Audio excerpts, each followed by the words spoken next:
Crow Country is a game that surprised me. I wasn't quite sure what to expect when first going in. You know, it's a game that would look at home on the original PlayStation, you know, alongside classic games like Final Fantasy VII. So I was kind of expecting it to just be boring nostalgia bait.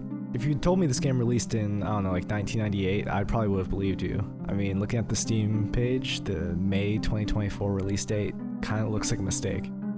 This game has all the polish you'd expect from modern games, so why use such an outdated aesthetic, you know? With modern tools like Unreal Engine 5, it's easier than ever to make a really photorealistic game. What I want to try and figure out is how does Crow Country use its retro aesthetics and mechanics to create a really unique modern experience?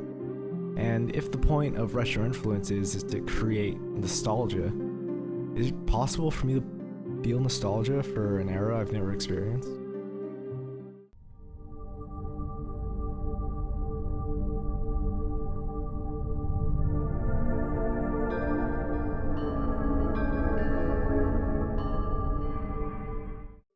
Alright, so the year is 1996. Resident Evil was just released for the PlayStation, and you know, Resident Evil is kind of a big deal. They even made a few movies, I think.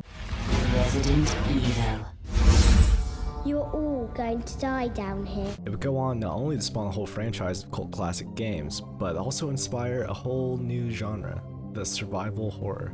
Games like Silent Hill, Siren, you know, even Dino Crisis would feature Resident Evil's unique blend of puzzle solving, resource management, and horrifying enemies.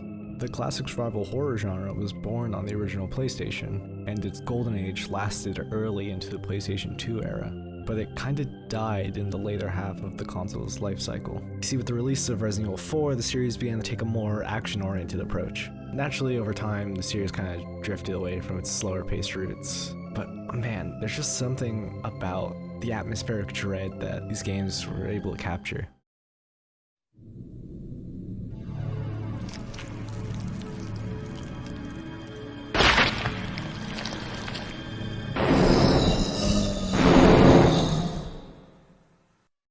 This is not to say that Resident Evil 4 is bad or anything. It's a fan favorite and probably the most critically acclaimed game in the series. It's just that it represented a new road for the Resident Evil franchise, one that took it away from its survival horror roots and into something a little more action oriented. You see this a lot with big franchises. They try to keep all the new games fresh and exciting, but end up alienating some of their audience when they do that. So I find when that happens, you can turn to the sea of indie games to find exactly what you're looking for. Indie games like Signalis and the subject of this video, Crow Country, have dug the survival horror genre out of its grave and turned it into a modern masterpiece. Let's start with the most obvious influence, the visual style, of course. We currently live in an era where games can achieve some genuinely insane graphical fidelity.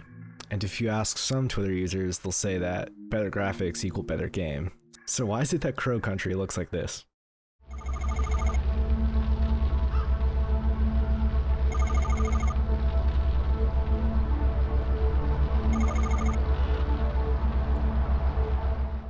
I think Crow Country's lo-fi, PlayStation-inspired graphics fit the horror genre perfectly. Horror is a genre both in games and films where you can kinda get away with shitty visuals.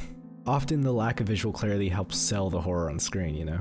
You know, your mind will always come up with something scarier than what the game can just show you. To this effect, environments in Crow Country are dark and discolored. The whole screen sort of has a grain and glow to it that makes it feel like you're playing on an old CRT TV. It's hard to know exactly what you're looking at in the game, and so you kind of have to be afraid of everything. For example, the game will place traps around that look like items you can pick up, but something is slightly off about them. And because of the game's muddied visual style, it takes a few valuable seconds of looking at it to discern if the item is fake or not. And when you're being chased by a goo monster, slowing down is not the move. Alright, let's look at the character design. The main character, Mara Forrest, is made up primarily of simple shapes, and her white dress helps her stand out from her surroundings. Her animations are simple and blocky. It kind of fits a similar aesthetic to Final Fantasy VII.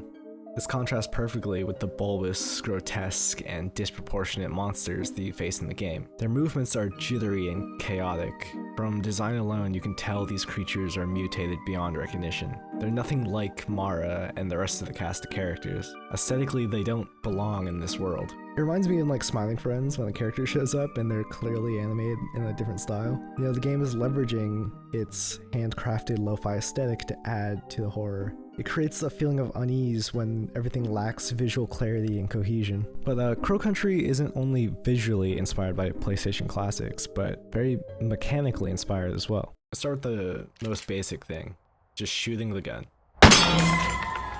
Kind of like in Resident Evil 4, in Crow Country, the shoot, you have to hold down the right bumper, and then you're stuck in place, and your right stick goes from controlling the camera to controlling where you're aiming. Then you use the B button to shoot, which feels so weird to not be pressing the right trigger. Aiming and shooting this way feels quite unconventional, especially if you're used to modern third-person shooters like Uncharted. It's slow, and it's incredibly hard to judge exactly where you're aiming. Doubly so if you forgot to pick up the laser guide in the bathroom. Not saying I did that at all. It makes trying to kill even a basic enemy stressful as they slowly march towards you and your ammo rapidly disappears. Interestingly, in the remake of Resident Evil 4, they discarded this aiming mechanic for a more modern third-person over-the-shoulder gunplay. While Capcom clearly thinks the old shooting is outdated and needs to be updated to a modern standard, the creators of Crow Country clearly see it as a valuable part of the game's design. Because in Crow Country, combat really isn't the main focus. Your resources are limited and enemies are way too durable. The game really encourages you to avoid enemies when possible or use traps to take them out.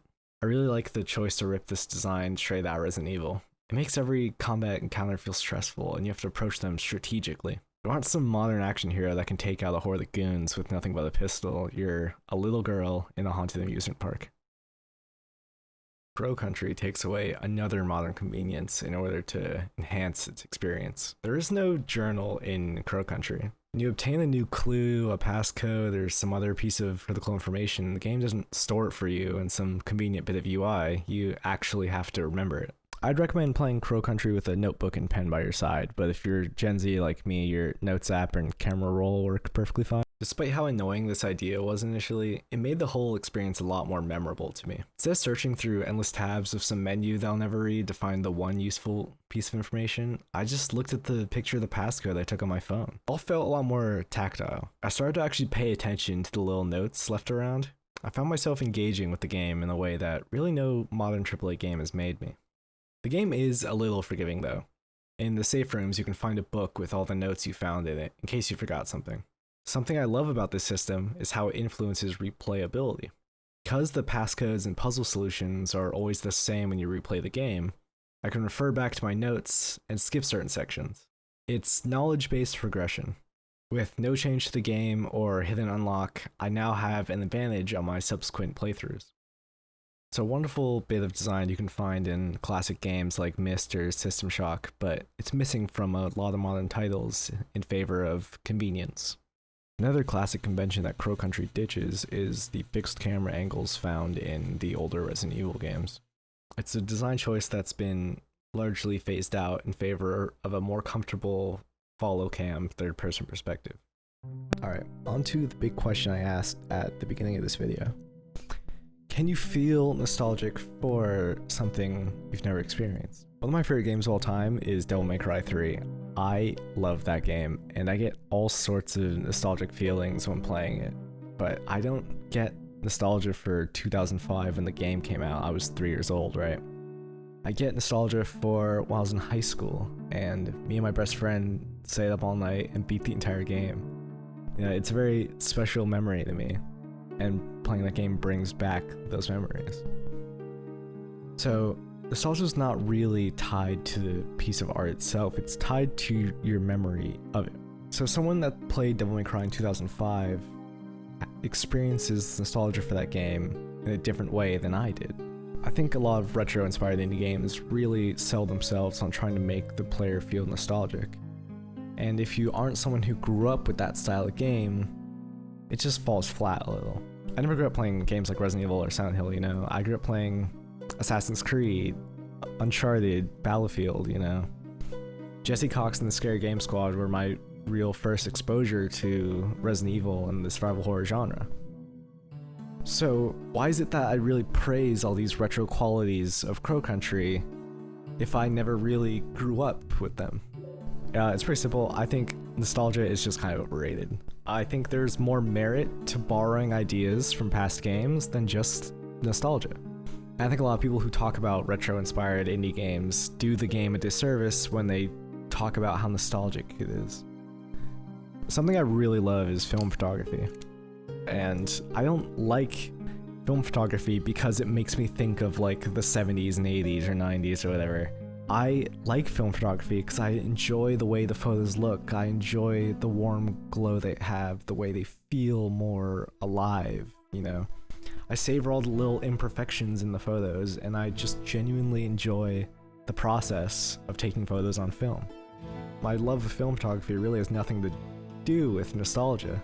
You know, analog horror is really popular on YouTube right now, and it's like especially popular among children who I don't even think have ever held a VHS tape before.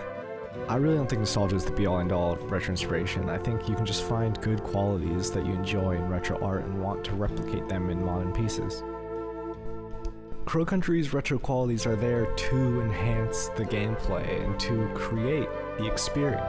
The lo-fi visuals feed the fear of the unknown, and the clunky controls create a feeling of tension and suspense. You know, these choices weren't made simply because that's how the older games did it. Every choice was made with a purpose that created the experience that is Crow Country. Look, all art is derivative. Resident Evil was based on one of Fujiwara's older games, and this video essay is based on dozens of video essays that I've watched.